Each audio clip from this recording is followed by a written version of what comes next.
This show is brought to you by Safety FM. I tell you what, James, it was a bad day at the office. And I kind of thought that was that. And let me tell you, James, it was not. I was brought in with the head of the council, the head of the department, the head of environmental health, and my tutor, and was basically told, you are lucky that we aren't just finishing your term with us straight away. How do I deal with someone who works late? What I don't want to do is shut down if like, say, Pete doesn't get out of bed till 10 o'clock, but actually works till 7-8 o'clock. That's his life rhythm as well as his own personal rhythm. Then who am I to say that's not right and you have to work in these hours? Like, true flexible working, I think, is quite hard. Workload isn't work, it's your life. Your business as a small business owner it's not just 9 to 5.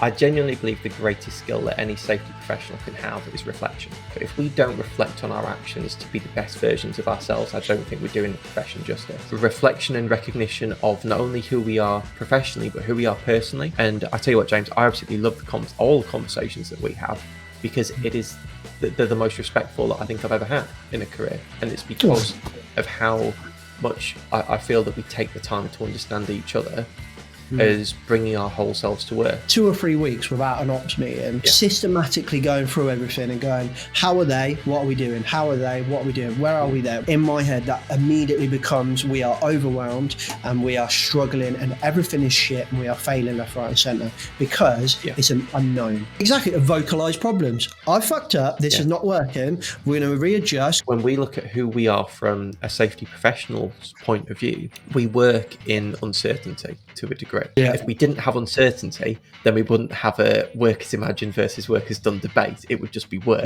I have no intention of being interviewed ever again in my entire life, unless it's for like, this is your life.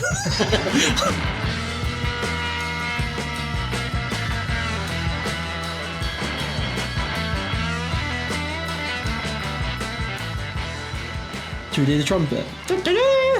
I feel like that's going to stay now, just for this, because I feel like I have to say it. I think we need a jingle, James. It's rebranding safety time. Yeah. So have you ever watched Critical Role? Which I'm letting everyone know about my really geeky side now, but have you ever watched Critical Role? I haven't. No, James, what is it? So Critical Role is like, it's like the Premiership of D&D. Yeah. So it's just a live play YouTube channel. So you just watch it, and it's just them live playing D&D. So I just literally sit and watch 3 hours of people just talking and role playing, which sounds weird as fuck if you don't know what it is, but it's fun.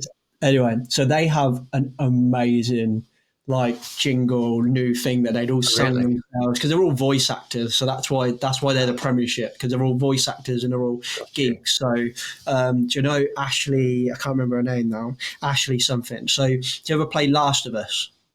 No, I'm aware of it. I haven't, because I haven't got a PlayStation, James. Xbox for life. No, You're like a massive gamer and you haven't played Last of Us. It's like the best game of all time.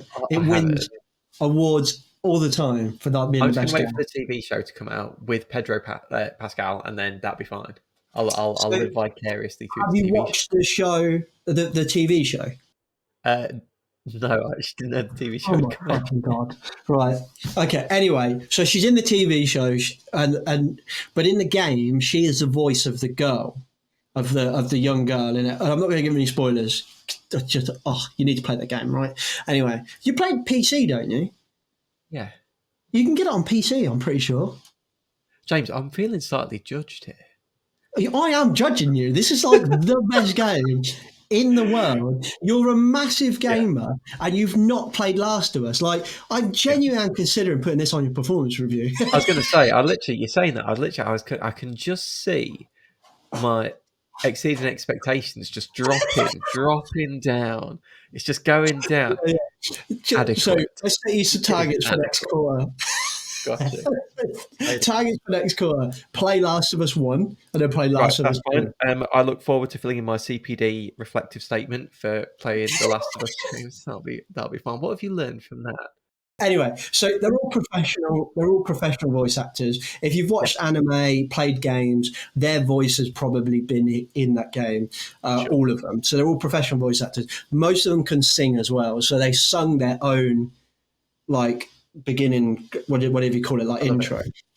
And it is so good. It's so good, and that was what I was thinking about when on the first episode of Me and You, when I was like, we should come up with a song. That was my attempt to get even remotely close to that, of which it didn't. I But like it. Right. By episode 5, James, I've made an action. Sing intro song. Got it. Perfect. James, in the art of obviously modern business and modern professionalism, I might outsource my section to Tom Cardy, who I think is genuinely one of YouTube's greatest kind of like innovative song makers. Wonderful. So yeah, that's the guy who also did the D&D version. perception Yeah, check. he That is so good. Yes, ladies and gentlemen of the podcast audience, if you have not heard Tom Cardy on YouTube, please do watch him. Some of his songs do include a couple of explicit words in there as well. He's Australian. He doesn't pull any language really for an Australian, but he is hilarious. Tom Cardy, definitely get on it. Definitely get on it. Oh, that's you're short and no one likes you. That's so good. I love that. I love that. That guy is just hilarious. Anyway, um, So, James, health and safety. oh my god. Yeah. So anyway, yeah, their intro is really good, and that's what we need. But Sherry has been working quite hard on the podcast, and probably deserves a shout. Actually, Rebranding Safety is growing like really quick this last like few months. I think a large proportion of that is Sherry forcing us to be regular, and also what she's doing with the editing is amazing. But she's basically taking inspiration from a lot of big popular podcasts who take loads of clips from the episode and do like a hook of all of those little clips in the beginning. So she does that. She does like all of that at the beginning, whilst it's like a kind of American rocky kind of guitar riff playing, and then it kind of ramps up and ramps up and ramps up, and then boom, it's like the podcast kind of Rebranding Safety Show thing, and then boom, into the episode, and it looks slick. But obviously you've watched it like 20 times, Peter, so you should know. I have indeed. Of course I have. Like genuinely, I think it's really good. I tell you, do you mind if I do a couple of shout outs for a second as well? Because it's actually the safety podcast space is growing at the moment. And what's been quite nice is actually hearing a lot of people that have said, well, I wanted to start a podcast, but it's been down to the likes of Rebranding Safety that have kind of pushed it through. So, I mean, a couple of new ones that I've seen, and these aren't to say that all of these have been inspired by Rebranding Safety, but obviously, like, it's just to kind of grow things as well. But Peter Thomas has just launched his safety tech podcast as well. He's bought Peter Thomas MSc, I think, on LinkedIn. We've got the Safety Angels that have done theirs as well. Yeah. I know that Colin's coming back into doing more episodes on the Interesting Health and Safety podcast. Is he? As well. OG coming back. Coming back into the game. And there's oh god, James, I hope I'm not going to get this wrong. Isn't there? I could have sworn I saw one the other day called. Isn't it two bald guys? Or is it? I hope it is called Two Bald Guys. Now, but Two Bald Guys is essentially Evotix, so that's Evotix's podcast. That's it. Yeah, Julian and oh shit! Oh no, I'm sorry, I forgot your name. But the Two Bald Guys podcast, definitely want to check out. And Christian Harris. I've been on that. They're a lovely pair of guys. It's a right laugh. I enjoy it. They have some really good chats on there. And then the Slice podcast, Safety Labs, that's really good as well. Yeah, that's been really good. We've got Speak as well. Can't forget about Speak with Crystal and with Elisa. And there's obviously Christian Harris with the Slip Safety podcast, which, again, amazing stuff. There's the Slip Safety God, I literally, it's on the. Jesus Christ, isn't it? I'm going to literally Google it because I don't want to get the name wrong for it. Christian at the moment is doing an amazing job of putting everything out, because he's got so much coming out. I keep forgetting off the top of my head what it's called. Hasn't Cam got Cam Stevens? If Cam Stevens doesn't, I'm literally going to have a look now. If Cam Stevens doesn't have a podcast, he needs to get one. For those who don't know Cam Stevens, he is literally safety tech and digital transformation, based in Australia, and without a shadow of a doubt is a genius, like absolute genius. So definitely connect with him, and literally just follow what he does on LinkedIn, especially. It's absolutely incredible work. I think it's good. I think I've had a few people in the past being like, so I get quite a lot like people like, think about doing a podcast. Would you like? I know you probably like. Would you be all right to like give me some advice? And I'm like, yeah, cool.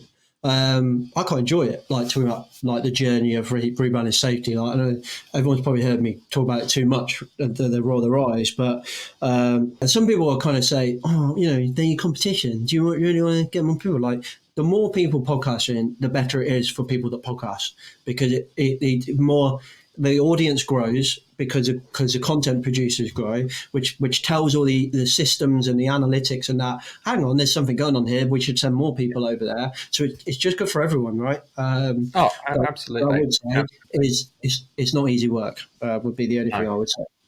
It really isn't.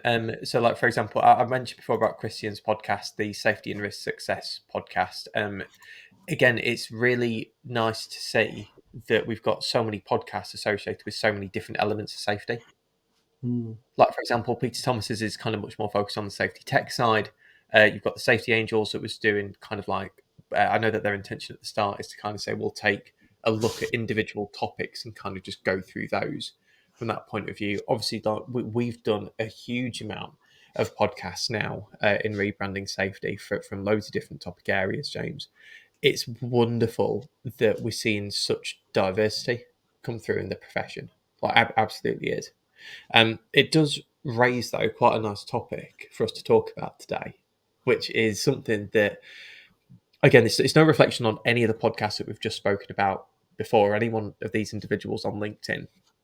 But it's very easy when we've got so much content coming out there, right, to focus on the good things, the things that obviously everyone has done well. But James, we're human, right? We're not perfect. But no one ever talks about the stuff that went wrong, right? The times that as safety professionals, we maybe didn't get it right. So what we were kind of thinking today, let's talk about our stories, James, the times where we might not have got it exactly right first time, right behind it. I mean, what are your thoughts on the topic?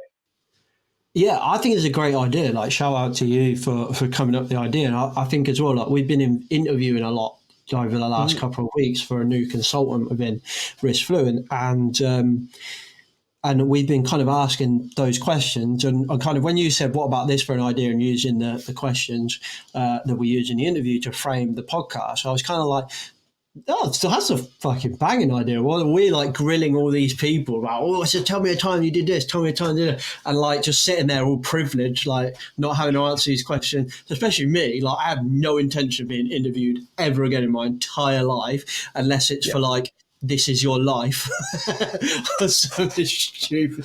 But like, I have no intention of being interviewed ever. So I will not answer those questions. So kind of, I was like, yeah, that's fair enough. We're asking them to tell us these, why don't we do them as well? So I think that's kind of cool. It would also be cool to whoever's successful in this role to kind of, they listen to this podcast and hear our version of it as well. And I really like that. I think that's a really nice idea.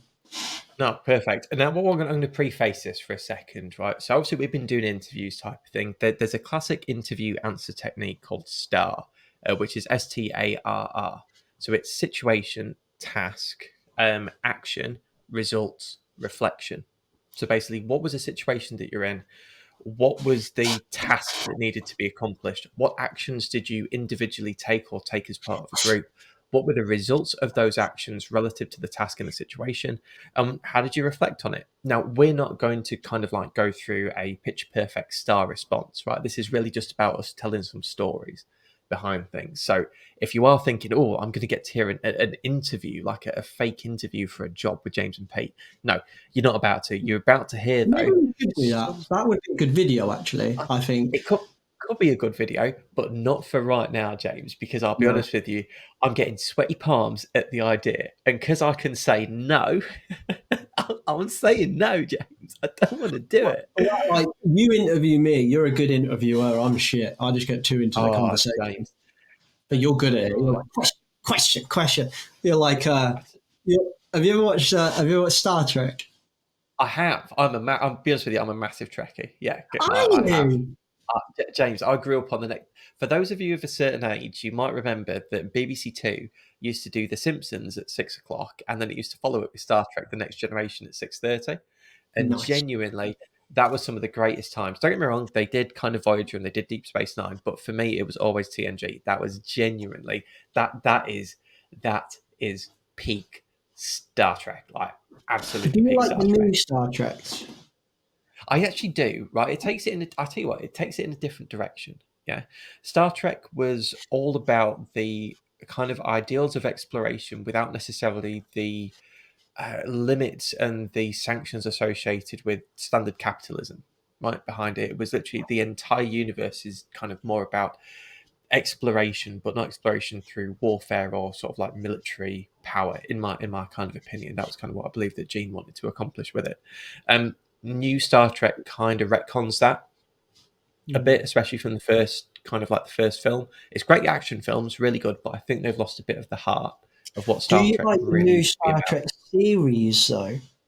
So you're talking about the Right. films. Be Ah, careful there right. because we're going Okay. to eat up all of the time, and I don't want to do that. But like, I tell you what, do you mind if I say something on that for a sec, right, James? mm, When I think about looking at things like Star Trek, so much science and actual like innovations and inventions have been no, inspired we by don't. science fiction. Yeah, There's a huge, if you like genuinely, there's so much inspiration that comes back through the power of media.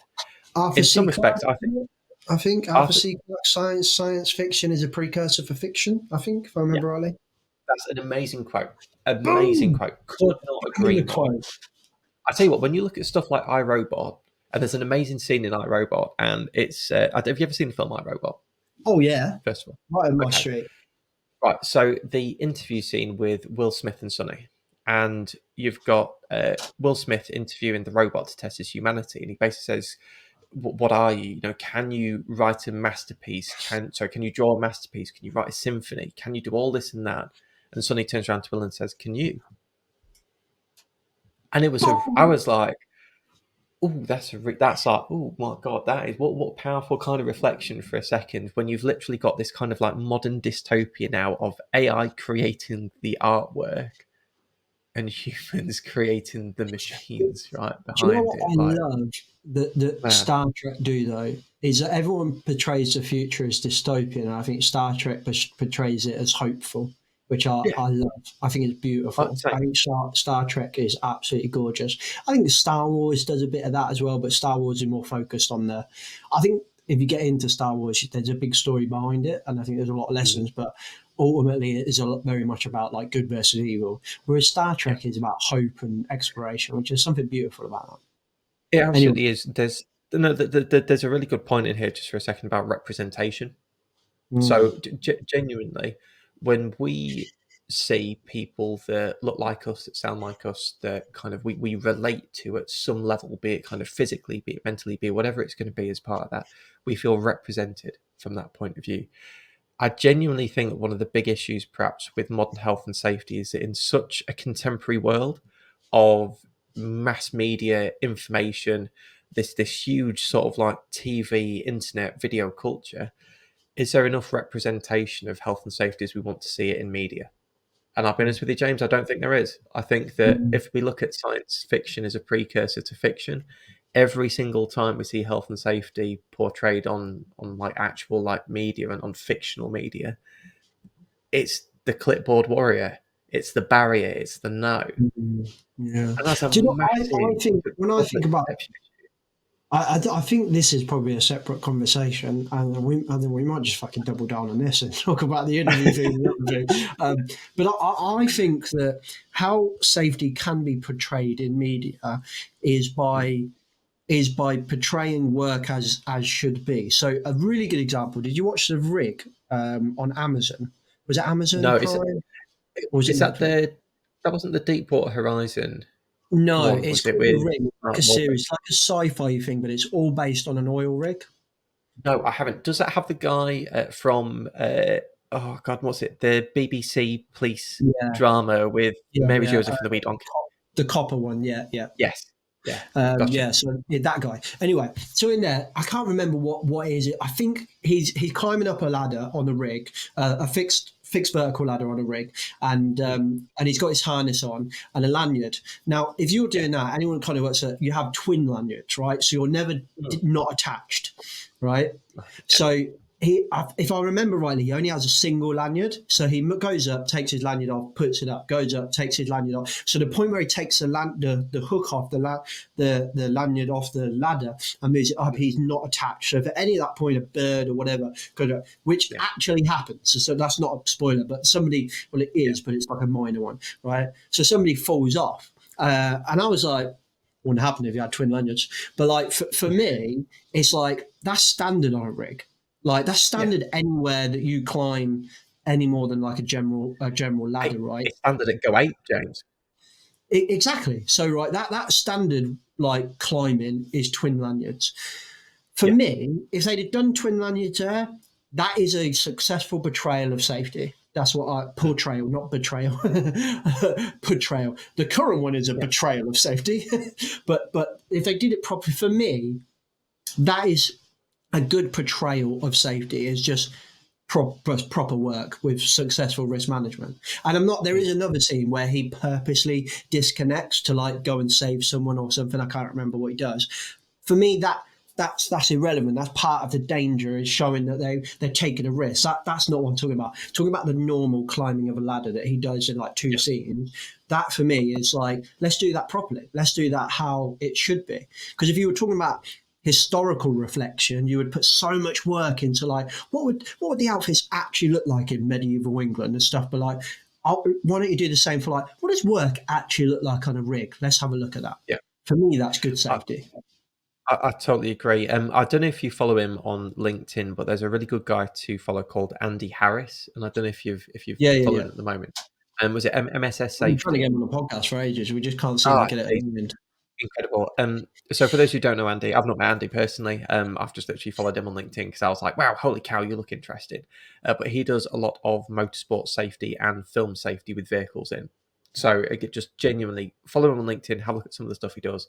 But I tell you what, James, even if there was like a documentary or something that followed some of that type of stuff that could just show actually what does safety look like in these situations, I tell you what, I'd love it, because you could just point people that were interested in the profession to some of that stuff and say, yeah, okay, it might be really exciting and that's a little bit of an outlier, but the principles behind it, like this should be safety. This is what we're supposed to do. You're preaching to the choir here. I really want.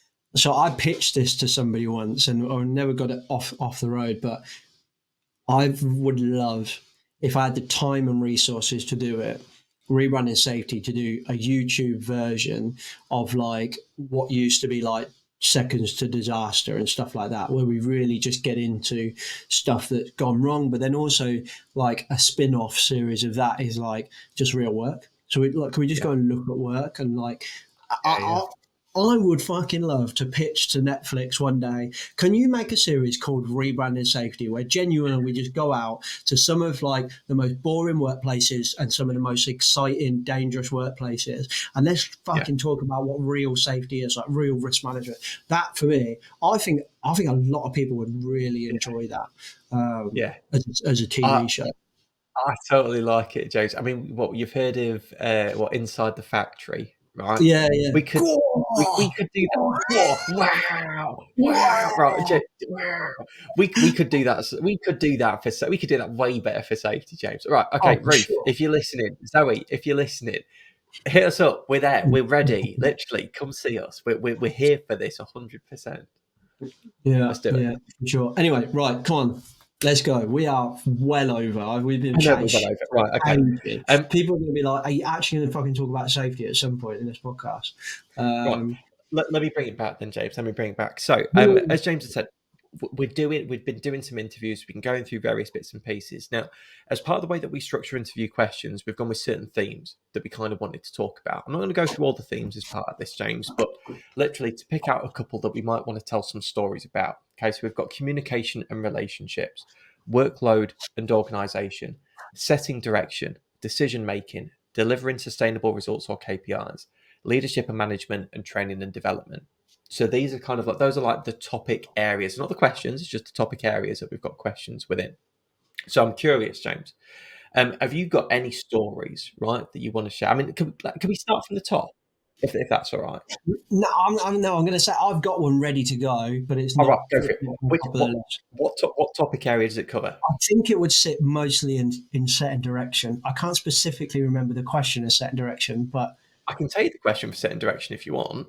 yeah, That we've got in. So, I mean, to be fair, set and direction is more that we kind of wanted to know about. Has been about maximizing business benefit.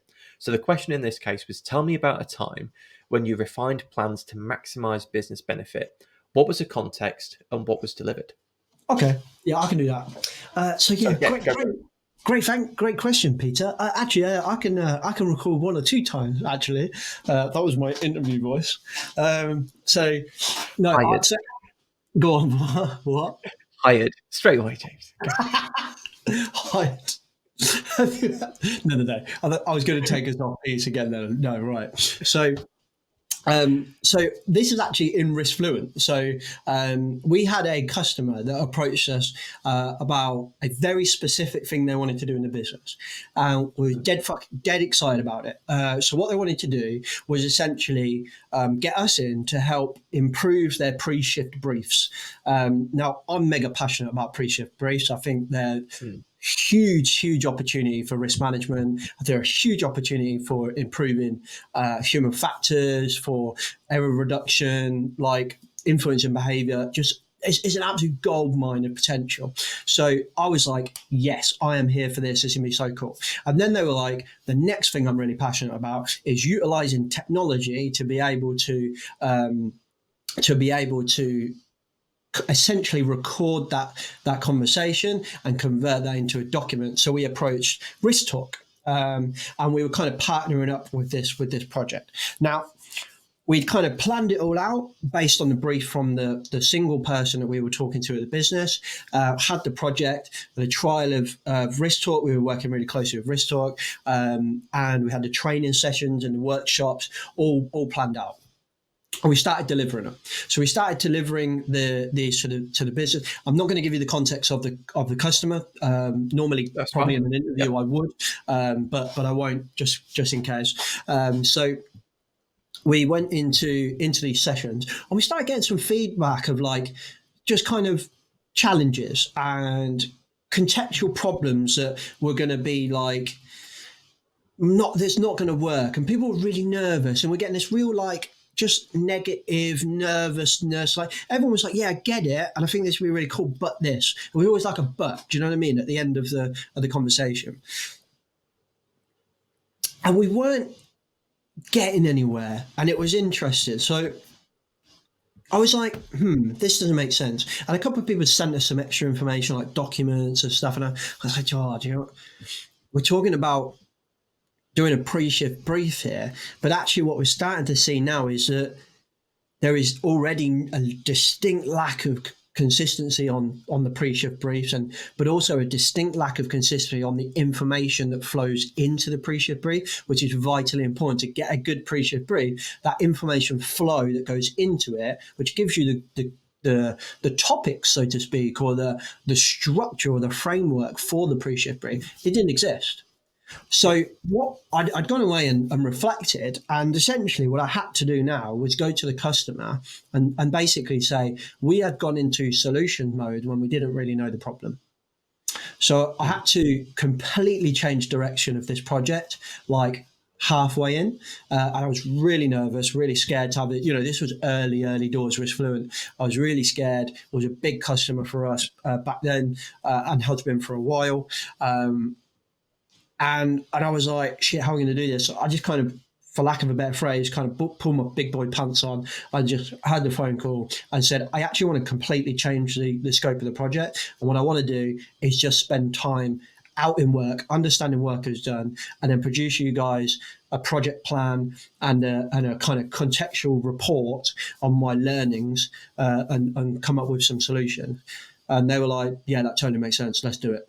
And it was fine. Essentially, then what we did was we spent a lot of time on site learning about work. We found out that essentially we were right in what we thought, that inflow of information, that risk management of information, job planning of information going into the pre-shift brief was essentially non-existent. We also knew that we found out that multiple different customer streams that they had created a lot of different complications where customers demanded very specific ways of doing it. And we were like, actually, what we'd originally gone to do actually right now wouldn't work. And we pretty much just stopped that, and we changed the whole project for the following year to then focus on aligning and streamlining their risk management and job planning together. So to this date, we still have not delivered the pre-shift brief because we haven't got to the point where the kind of planning and risk management leading up to that is ready to be able to deliver an effective pre-shift brief, if that makes sense. That it does. Out of everything you've described there, I mean, what? Obviously, like you're saying, it was really early in the time from a risk fluent point of view. Totally get that. What was the thing that surprised you the most about what you thought could happen versus what actually did happen? Like, what would you say if you're trying to distill it down to one piece?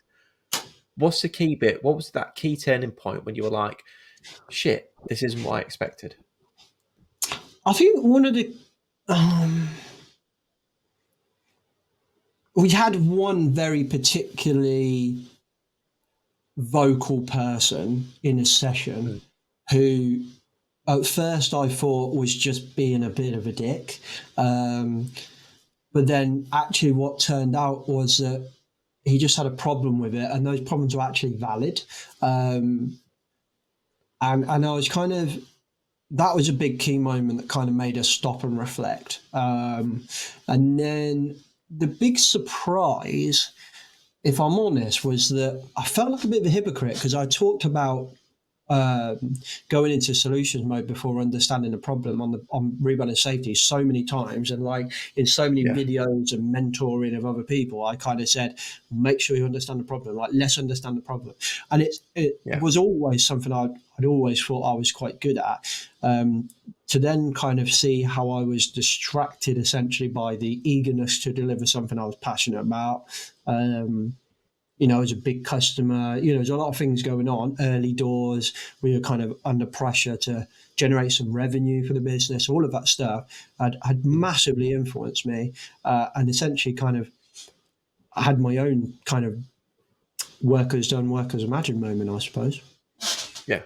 See, I love it. We as safety professionals get so caught up at times in wanting to deliver the outcomes from the work that we do that it can be easy just to not place the emphasis on the problem, right? Not to kind of look more at the problem in detail, not to kind of work out the context behind it in ways that we probably should do. And I think to a degree, James, we're all guilty of it. I mean, God, over the years, I've had similar type of things where somewhat one of my old managers said to me, Pete, he said, your problem at times, right? You just need to just remember JFDI. Just do it. Right? Sorry, I'm just funny because I think we've had that conversation a couple of times. Well, there's two things, James. Sometimes you have to say to me, sometimes, James, it's not JFDI. Yeah, no, I know. But there's two things that have jumped out right to me throughout my entire career, and it's things that I know that I always need to focus on. Like, first one, sometimes better is better than best.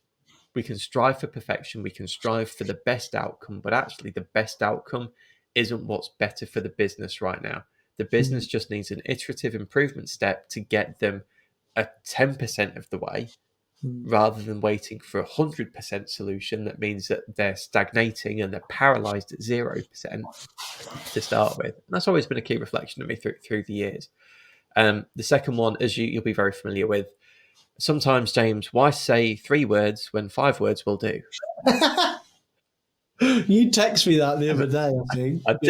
I did, because it's still the case. It's still the case. Jesus Christ, Pete. Sometimes the best business benefit that you can deliver is just being more concise. And but you know what, everything's a trade-off, though, right? So what kind of attracted me? I know you're still telling your story. I want to interject because I feel like we're bashing Pete Jenkins a little bit at the moment, and I feel like it's fair just to. Is it one of the things that attracted me about you joining the business when you first approached was that actually I'm kind of the opposite of you. So I'm kind of like impulsive, like JFDI. I like solving shit in the moment when we're like dead under pressure. Like that's where I Yeah. thrive. That's what I love doing. And the way you kind of talking about it, like 3 words is like instead of 5, like that's me. I'm a 3 word. I'm a 1 word kind of guy, really. But like I'm minimal. But actually, what I needed in the business was a Jenkins. So sometimes, Yeah. especially recently, there's been a lot of JFDI. So you're probably like, well, can I at least at some point have 5 words, James? But like, which would be a fair challenge. But sometimes you need both, and I think Oh, I actually totally knowing what you have and what you need is very, very important as a leader or a agree. manager. To be able to acknowledge that Pete is not me, and that is exactly what we need in the business. Would be my thought process Absolutely. on that. I think that there's a lot of truth to that, James. It's very easy to hire people that we see ourselves in and we see Yeah. as being exactly like us. But actually, what's best for team dynamics, cognitive diversity, growth and development is not only hiring someone that does think differently to you, but providing them the space and the opportunity to actually act upon that. Like, you wouldn't just hire someone that's opposite to you and then force them to work within the exact confines that you work in, Mm, because you literally you're going to get 10% of that person mm, if you know that when you've hired them 90% of their strengths sit outside of that kind of rigid structure. mm. So So I on that totally agree. note, I think mm. can I ask you an interview question then, following off Oh, the oh same? fuck yeah, go on, James. Yeah. So, Peter, tell me about a time when a piece of communication that you have developed or rolled out, it's not quite landed in the way that you thought it would. Right, so I tell And you what what, did you I'm not going do to with answer it in I'm not going to answer it in an interview style, but I'm going to make a couple of reflections right to start with. Communication has massively changed. I think, especially since COVID as well. You know, we've gone through a point where there's a lot of people working from home that have embraced digital means of communication. There's a bit of it, perhaps it's not maybe like an informal science backed survey result that I'm going to give here, but it's really interesting seeing how different demographics communicate. I know that the youngest demographics, actually, quite a few of them in my circles, really prefer doing voice notes, which for me, I actually find really nerve wracking because I say a lot of words and I often trip over myself at times. So doing a single take voice note that will instantly send when I've finished recording it is absolutely fucking terrifying. So I'd rather send a message or send an email. When I first started, my first job outside of university, right, was something called graduate ambassador. And it was basically going into secondary schools and colleges to sell higher education. It was effectively a B2B role in the sense that I had to sell to these institutes to get me to come in and deliver these soft skill training development sessions. And I'll be honest with you, James, one of the conversations I had with my manager was literally, I'm scared of picking up the phone. But I wasn't scared of talking on the phone. You know me, I can talk for days, but what I was actually scared of was rejection, Yeah. because it's a lot easier to look someone in the eyes and have a conversation with them and come back from a negative situation, which I couldn't do on a phone call. I wasn't in my skill. It wasn't in my strength skill set. So I was actually quite afraid of doing it. So I actually really preferred either seeing people in person, or literally trying to do something on an email. Now, don't get me wrong, emails are great, but I once really fucked up with an email, like really messed up. And it was in my first proper safety job. And there was, I won't kind of give the full context away for a second, but there was like 8 different departments that were involved in an event that had happened. And in an email where I included every single department in this, I said that there was a mistake that was made by a particular person that shouldn't have happened because we should have known better. Right? And literally, I sent it and was like, should not have sent that. Should not have. Didn't know about message recalling, didn't know any about that type of It never information, but worked anyway. I was like, I've done goofed here. And then I got a phone call from the person being like, this is completely unacceptable. And I was like, I had to agree with him. I just had to agree. I was like, yeah, no, I totally respect what you've said. I genuinely totally appreciate that. I went to my manager, explained the situation, and they said, you're going to have to go and apologize. So literally, I walked up to their department into their office and literally gave them a very sincere, heartfelt, person-to-person apology, and literally I'd reflected throughout the day as well and said, look, it was the wrong thing. I blamed the individual rather than looking deeper into the process. It's called your integrity into question. It's called your professionalism into question, and it shouldn't have happened. It literally shouldn't have happened. It was my own, through want of a better phrase, I didn't use this exact one, but it was my greenness, basically, to responding in writing to a particular event that had occurred, and my own inexperience, I think it's probably the best way of doing it, that I didn't, at the time I was writing it, it didn't feel the wrong thing to do. And then as soon as I sent it, I knew it, but it doesn't change the fact that it was sent. It doesn't change the fact that it's gone out there. The business itself is a very relatively small business, right? So everyone that was involved had found out about me apologising, and literally it kind of just had happened. But I'll be perfectly honest with you, James. This happened in I won't give the exact year away, but if I tell you that it happened over 7 years ago, and it's still something that I think about like regularly. You know, like at night when you're closing your eyes and your brain goes like, "Hey, remember that time that you did this?" Right? It still comes up. So, Jen, that was a time that I'd completely messed up, right, on a particular email. I can tell a different story as well if you're okay, like with another communication for a Yeah, second. go on. Okay, so I really messed up once. So I don't think I'm going to get into, You mentioned none of this in your interview to join Risk Fluent. because you didn't ask the question, James. No, like the main. I'll tell you what. Just to quickly on this for a second, I genuinely believe the greatest skill that any safety professional can have is reflection. For sure. It's the greatest trait that we can have. If we don't reflect on our actions to be the best versions of ourselves, I don't think we're doing the profession justice. I really don't. And I'm not trying to, don't want to sound out there by saying that, but it's the entire basis of health and safety is modern management systems based on a cyclical loop of growth. Plan, do, check, act, or technically speaking, plan, do, study, act. As part of it, it favours action, reflection, and improvement, and there should be no reason necessarily why we aren't applying that to ourselves. Yep. So a lot of stuff that I'm like saying, short-term reflection as well. Like, so we've had probably 2 quite difficult conversations since your time joining the business where either we've disagreed on something or whatever. And both of those times we have stopped the conversation, left it for like 2 or 3 hours to reflect on it with the clear intention that we will be continuing this conversation in 2 or 3 hours. And I think those couple of hours have actually enabled those conversations to be resolved in both cases. So that even that short-term reflection is really powerful.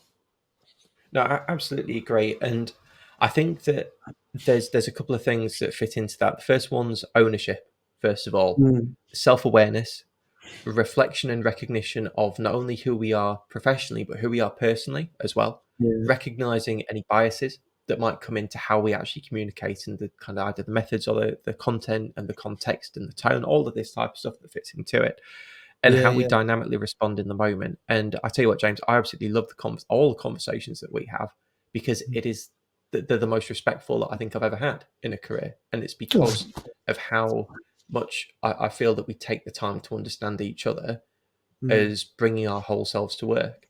And genuinely, for anyone that's considering, well, what's the best way of like landing communication that delivers, understanding who we are as our entirety and understanding and respecting each other, I think is a key part of that massively. That very much fit into my own naivety by not really accounting for that in that first story that I shared. Conscious of time, James, so I'll make this second one very, very quickly. But long story short, back in the day of my degree, I was working at a local authority, and I was working in a particular department, and there was a bit of a disagreement about how we approach something.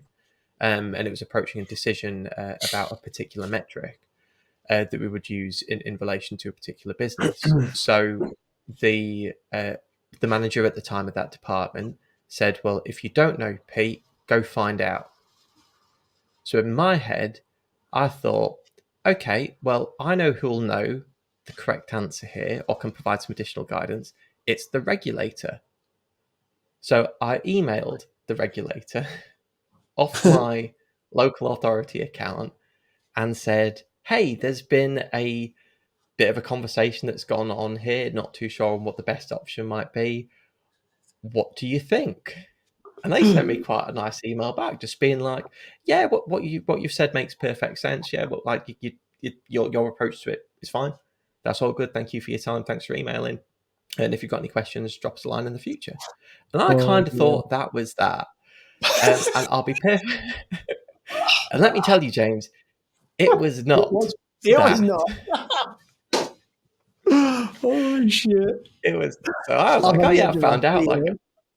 I know what the answer is. That's all good. Literally, James, like the next week, I was brought in with the head of the council, the head of the department, the head of environmental health, and my tutor, and was basically told, you are lucky that we aren't just finishing your term with us straight away. And I was just like, oh shit, this is not what I thought would happen.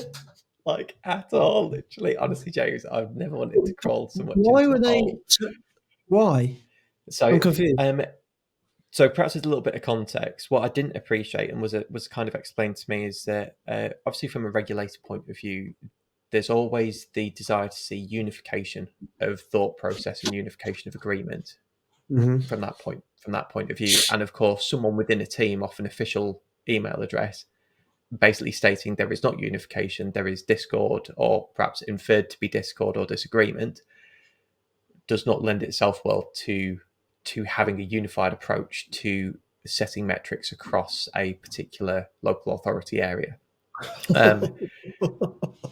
So that, to be perfectly honest with you, James, that was maybe the biggest fuck up that I've ever made with sending an email, and was again that's what year? That was literally, James, a decade ago, right? Wow. 4 years after this happened, right? I was seeing Did some it friends again? in the area, and they brought someone just as like from the council, and said, "Oh, this is Pete." And the first thing they said, "Are you Pete from the email?" Right? And I was like, literally, honestly, James, I was literally like, "Holy shit, this is literally." No. Yeah, genuinely. Like, look, I know that you'll see this on like Twitter every now and again. It's when like the intern messes up. They send like a test email out on like a massive major account and stuff, and it's like, I'll blame the intern type of thing. And like, or they've sent like a tweet out that shouldn't have been like a company tweet. It should have just been a private tweet type of stuff. And it's like, I'll blame the intern. Yeah, that was my intern moment right behind it, James. Honestly, I just wanted to crawl into a hole and just not go anything. That was my first experience, like kind of communicating with a regulator as well, which I genuinely at the time, I just remember thinking, yeah, sweet, I've had a question, I've been told to find out the answer, I've gone to the single source of information that I feel is the authority on it, and I have not, it has not gone like I anticipated it to go. I get it now. Like, I mean, I got it at the time, but like, I understand why I shouldn't have done it. But I tell you what, James, it was a bad day at the office. It was a bad day at the office. Also, So, just to talk shop, I've just implemented a new policy in Risk Fluent. You're not allowed to talk to the regulator without prior approval from the directors of the business. and James, I have one thing to say to that, and that's verbal conversations aren't recorded, so that's fine. Oh dear! Wow, they were Yeah, 3 very good examples, Peter. there you go. So some interesting stories behind it. You know, I tell you, we are the sum of our experiences, aren't we? Though. Oh, for sure. Like, I mean, without getting too woke, like, I think ultimately, I know we disagreed about this in the context of like saying actually physically saying thank you, but I think all the good and the bad defines us, right? So, like, as much as I'm not a massive fan of the guy, Tony Robbins, but his I think I was bored one day and I was just like, well, whatever. I put his Netflix show on, I'm Not Your Guru or something like that.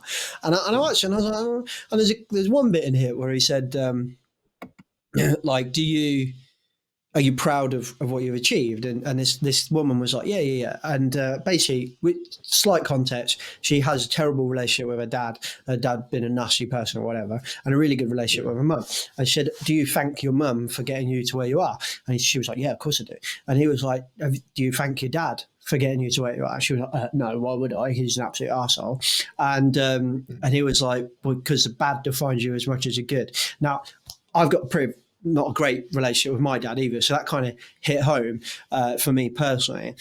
And I will not and ever kind of say thank you for the shit that people have done to me, and I wouldn't advise anyone to do that either.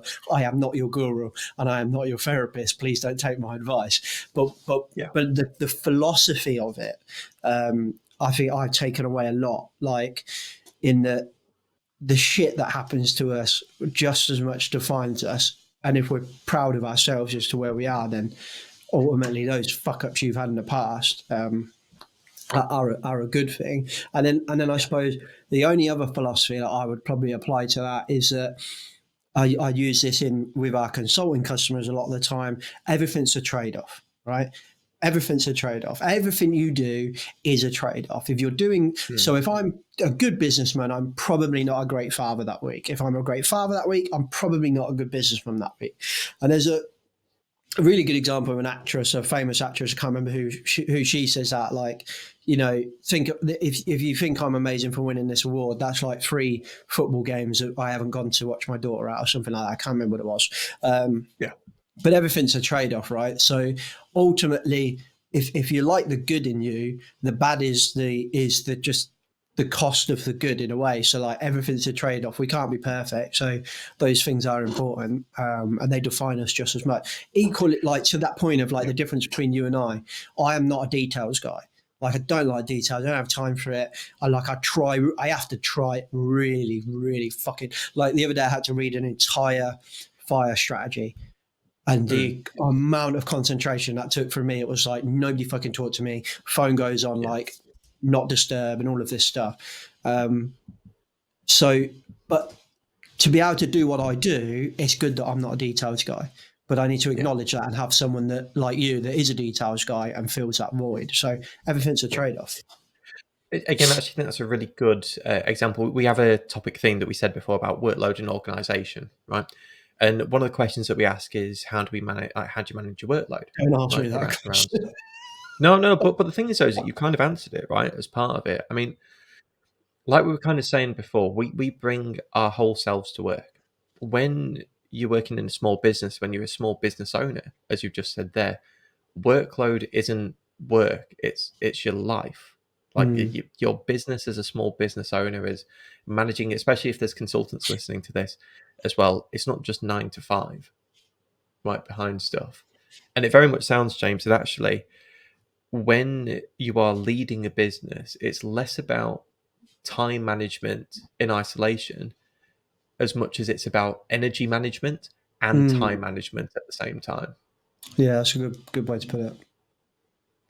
I mean, for what it's worth, like how do you feel like you've changed how you manage your workload relative to both your energy and your time over the years?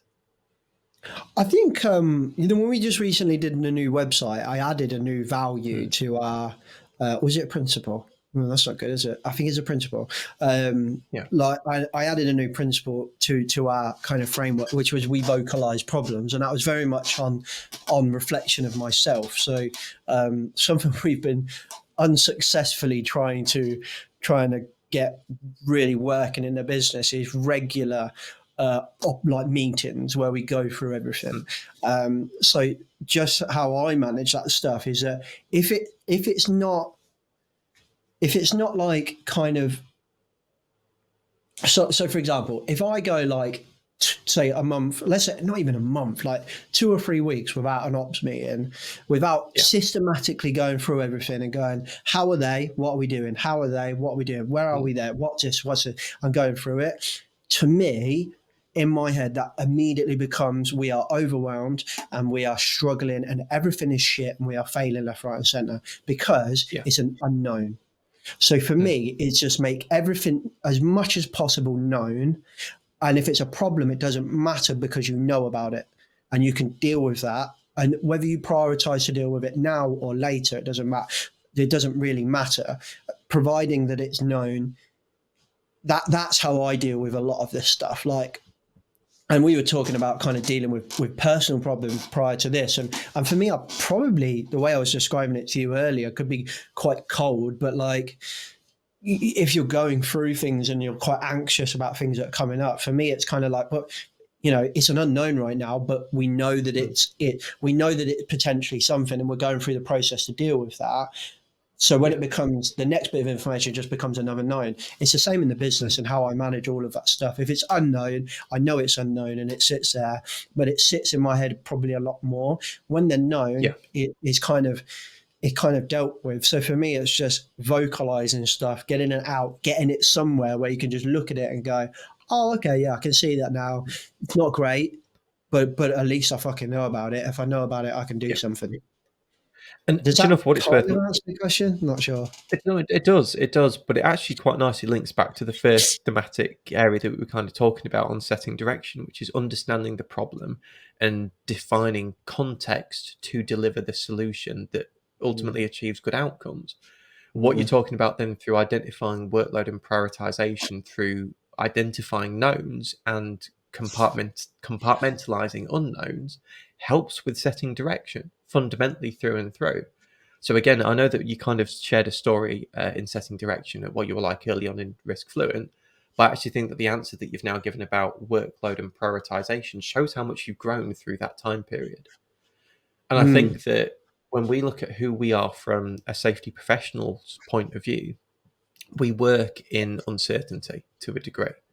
If we didn't have uncertainty, then we wouldn't have a work as imagined versus work as done debate. It would just be work, right? We literally constantly work within the remits of uncertainty. And for those who haven't maybe kind of like looked at a risk management matrix and developed a known and unknown matrix within that, that's something that might be worthwhile considering. For reference, a known is something that you are aware of and you understand, and an unknown is something you're not aware of and don't understand. So contextualizing your thematic areas of work, hell, even your home life, against kind of known knowns and unknown unknowns can be a really good way of not only prioritizing what you do, but also thinking about how you might manage your current workload and future workload as well. I'll be honest with you, James, there's been times where I haven't maybe appreciated the trade-off that you discussed previously. Like, I'll be honest with you, I came out of university swinging. I was like, I'm going to do everything and anything that I possibly can. And it was to the detriment of like all these other areas of my life. There's something that I went through in, I think I mentioned it in one of the previous podcast episodes on cognitive behavioral therapy, where you make a values list and you put down like, what's the relative importance of work, say, relative to things like intimate relationships, family, spirituality, recreation, all of the like outdoors time, literally all these different kind of sections that you can put that in, and that can really help prioritize what you do. It can really help actually understand. You can understand off the back of it the relative importance of what you're doing and how you're doing it at the expense of what else. So from a personal point of view, massive growth option. Go on. No, just saying it's a big growth option.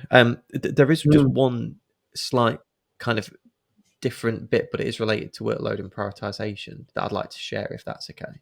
Can I touch on one thing that you just said really quickly? Yeah, go for it. It won't be long. So you kind of said there, like you came out of uni swinging and like to detriment of other things, right? I listened to the World of Work podcast.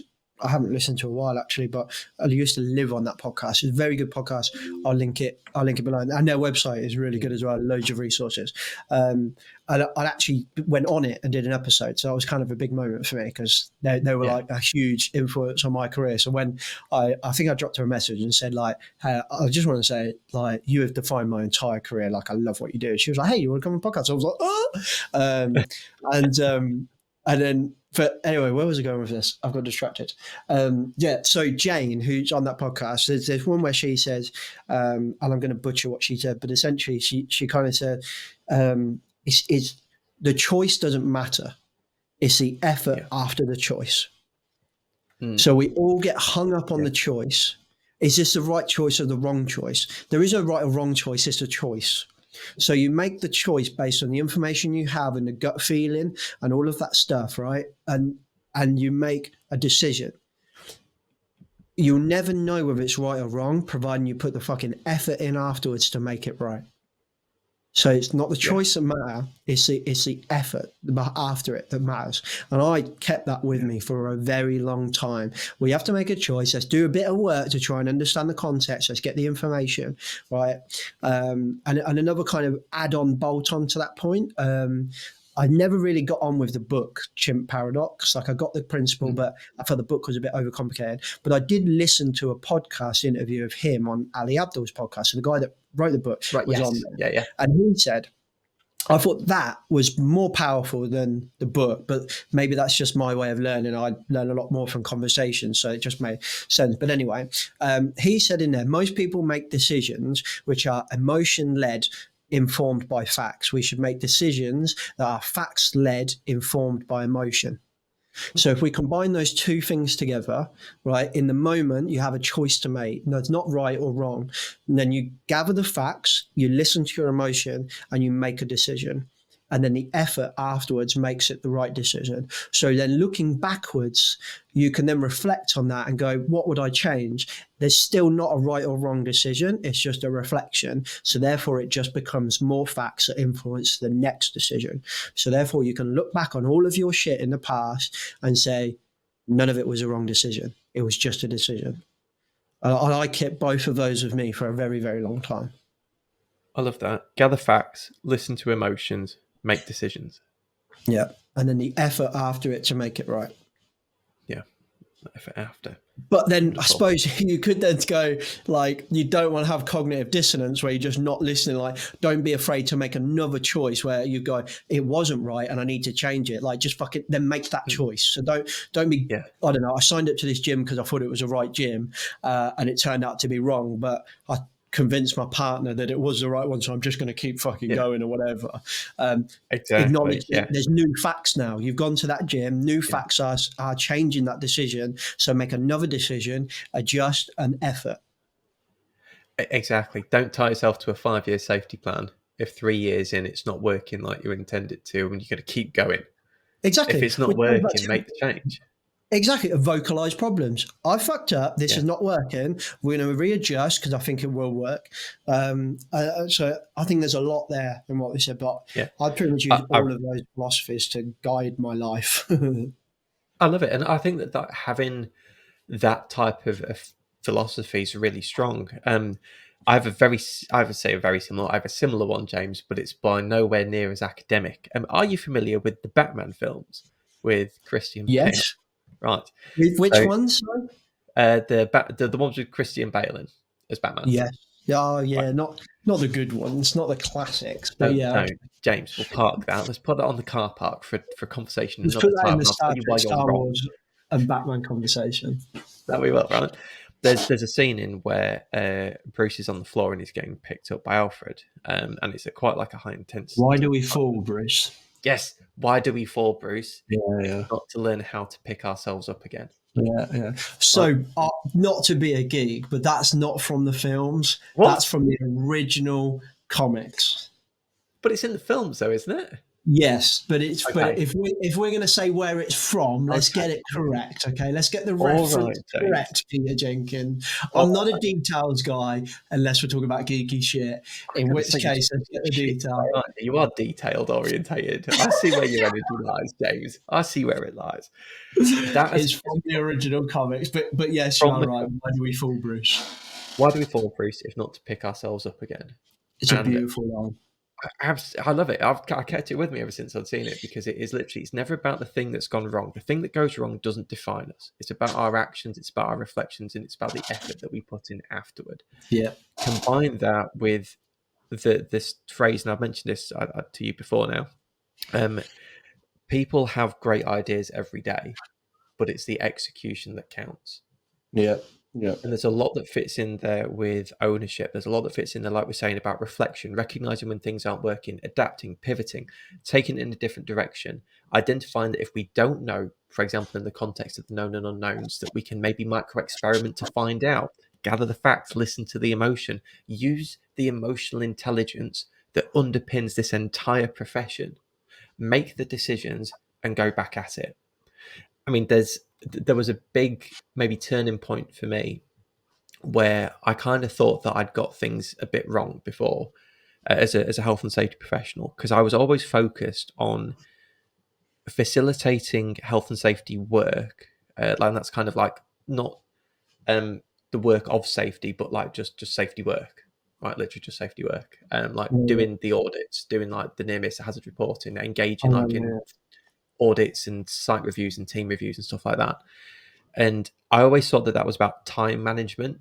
And actually, if I could just try and facilitate time management, that'd be fine. But actually, I'd got it wrong. My pivot was changing the inputs of all of that to recognize when people were doing them during a shift, right? It was a 24-hour operation, 2 split shifts, 12 hours each, right? And I realized that people would naturally gravitate to doing things at the times that they had the most energy through the day rather than for when they had the most time to do them through the day. Yeah. And I'll be honest with you, in one of the businesses I worked in from a management position, I pivoted my entire approach from managing time of safety work to managing energy for safety work. Yeah. And the increases that I got in reporting, engagement, the quality that came up from them shot up almost overnight behind it. So, as much as we think about kind of workload and organization being about prioritization and managing workload, there's so much in there, James, from the safety profession about if we can manage energy rather than necessarily managing time on a working day. That there's so many benefits that we can have as a result of that. And there's a lot in that as well when we really start to get into like flexible working, 3 rotating shifts, all of this stuff, Massively. like forcing Even like people the in the circadian 9 to 5 rhythms to get bracket. in, it's huge. It's a It's massive huge. part. It's huge. So we literally spoke about this, me and Sherry, yesterday, and it was actually about you. So my circadian rhythm and your circadian rhythm, as they say, is very different. I'm an early riser and I start to dip off at about 3 o'clock quite dramatically. And you're a late riser and your work, like your kind of energy ramps up when mine starts to drop off, which is perfect, right? But Yeah. ultimately, like it's interesting because I'm like, when you're like just ramping up, kind of just start getting into the day, I'm like, right, let's fucking go, Peter. And then just as you're like, yeah, let's fucking go, James, I'm like, and I'm starting to really drop down. So it's really interesting. So I was so the reason why we're talking about it is we're obviously recruiting a new consultant, hopefully. We were talking about work hours, and we were talking to HR about kind of what do we put in the contract, and I was like, well, kind of, yeah, the core hours are 9 to 5, but to be honest, how do I deal with someone who works late? So like we've had a couple of examples where like you yourself has worked late, but what I don't want to do is shut down if like say Pete doesn't get out of bed till 10 o'clock, but Yeah. actually works till 7, 8 o'clock. Like if that's his rhythm and that's his life rhythm as well as his own personal rhythm, then like, who am I to say that's not right? And you have to work in these hours. Like, yes, we've got customers who work in a set amount of time and stuff like that. So yes, there is a bit of that contractual requirement, but ultimately, true flexible working, I think, is quite hard. But there's a Oh, lot to great. say to that. I am very much conscious of time though. Before we go into that rabbit hole, I literally have like 2 minutes and then I need to shoot. Oh I'll no. just like say one thing. I Yeah, think yeah. that we need to have an episode. I know we've got the next 2 or 3 episodes planned, but I would like to insert an episode in between one of those where we talk about taking inspiration from fiction, because I think we touched on that quite a lot Yeah. today. It's Oh, something I'm yeah. very passionate about. I think I've done a podcast on it before, but I'd be really interested for us to both jointly discuss it, because I take a lot from 100%. fiction that I apply to work all the time. Yeah. Oh, no, I completely agree, James. I think, yeah, there's a lot in that episode and a lot about Mm. where as a profession we can get inspiration from as well. So I'd be well And up I'll for get that. to geek the fuck out the entire episode. I love it. I genuinely do. I mean, James, there's so much that we kind of covered here. I know that we've kind of gone through communication and relationships. We've gone through setting direction. We've gone through workload and organisation. We've talked about some of the contemporary challenges that we find in health and safety. We've talked about some of the lessons that we've learned from certainly early on in our career, some of the reflections that we've had through the contemporary bringing your whole self to work. And I absolutely love the point that you finished on about flexibility. Yes, flexible working in its kind of like truest form is difficult to achieve, but from the research that I've seen so far, the modern professional doesn't want autonomy in their role as much as they would prefer to have flexibility. Mm. And I think that if we were to say what's going to define the desires of professionals this year and next year, genuinely, James, flexibility is number one. Yep. 100% is number one. And if there's people listening to this thinking my business isn't letting me kind of be flexible with it, if it's not on your risk matrix, then for giving people potential flight risks, having brain drain as a result of a lack of flexibility, it should be. Because And I think the knock-on effect of that is increased diversity at work as well, because when we start talking about primary caregivers, so whoever is the primary caregiver in the household, if we literally had this conversation with a candidate the other week, like if they got to take the kids to like swimming or whatever it is, but like ultimately they've also had to start late or something, like it's about kind of working around that kind of thing and stop managing people from clocking in at 9 and clocking out at 5 and just start managing people with like good KPIs, good workplace work prioritization, so to speak. So like, yes, you've got customers or jobs that need to be done in a set amount of time, then the prioritize the workload. So you go, I'm doing this right now, but I know I'm going to work late tonight because of X, Y, and Z. I'm going to take this thing and I'm going to do that late because these things, maybe not the priority, but ultimately they are time sensitive. So therefore they kind of, so it's all about the changes the way we prioritize and the way we plan work and all of that stuff. But I do think that's where we really start to open the door to like working around primary caregivers, increasing diversity at work and so on. Yeah, totally. I completely agree. I tell you what, I'd love to touch on that another time as well, James, because I think there's a lot in there about. Yeah, I know, but it's what makes the modern world of work, and I reckon that genuinely I think should be a massive talking point, especially in the context of the health and safety. Two very good podcasts for that kind of thing: the World of Work podcast and also Sleep, Eat, Work, Repeat. That's very good. So Sleep, Eat, Work, Repeat talk about new like work and flexible working a lot. Yeah. So definitely check those two podcasts out for that. Cool. Okay, right. We need to wrap it up. I need to go to a networking gig and I'd like to at least give my daughter a kiss and cuddle before I go. So apologies if you come on trying to listen to safety and we spend the first 30 minutes just chatting pure shit. I'd like to say that won't happen again, but I'm pretty sure it will. Hopefully you got something out of that episode. I think that's really it. The next episode, I don't really know which one we're going to pick, but keep your eye out. Is there any other shout outs I need to let people know? If you're interested in this, oh, sorry. No, go on. I don't want to interrupt. Sorry, go. Carry on. No, I was just saying, if you are interested in Risk Assessor, we've started doing monthly lives. So keep your eye out, follow the Risk Assessor page because you're doing that. And like, if you haven't already, check out the Risk Fluent website because you've got the scorecards on there, whether it's technical health and safety or it's like transformational kind of risk management, cultural stuff. A couple of good scorecards on there. So yeah, Risk Assessor, risksessor.net, Risk Fluent, riskfluentltd.com. That's probably it. For me, Pete, what were you going to say? I was going to say big shout out to Shez again, just for her editing. Totally, 100%. So a round of applause for Shez. Like, she'll hate that we say this, and she'll probably cut this out. But ultimately, Rebranding Safety would not exist if it was not for Sherry. She'd been editing this shit since pretty much day one. I always did the podcast, and then she did YouTube, and now she does everything. So it wouldn't exist without Shez. So, Jerry, thank you. Nice one. Cool. Thanks for listening, everyone. See you in a bit. Bye-bye.